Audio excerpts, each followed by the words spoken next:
Hi, Grandpa. This is Wallace's new train set. Well, it's the same train set with new tracks, which makes it longer.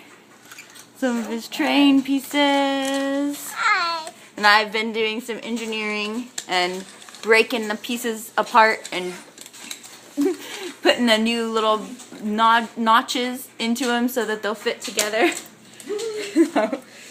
This is Wallace playing with this train set. You say hi, Grandpa? Can you look at the camera and say hi, Grandpa? Wallace, look up. Hi, Grandpa. Hi. Train, train, How did you derailment? derailment. Today I bought some train tracks, 25 pieces from a lady for 10 bucks.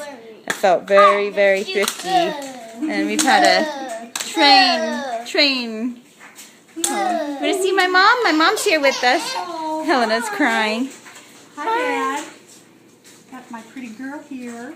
Helena. She doesn't want to take a nap. Nope, she's been shaking her head. She just started doing that to say no. I don't want to, no.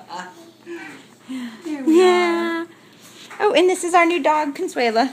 Hey, Consuela. Oh, she's a little brown chihuahua. Not interested. She's not that interesting anyways. Consuela. Wallace, look at me. Cheese. Says cheese. Cheese. Can you tell me about your train set?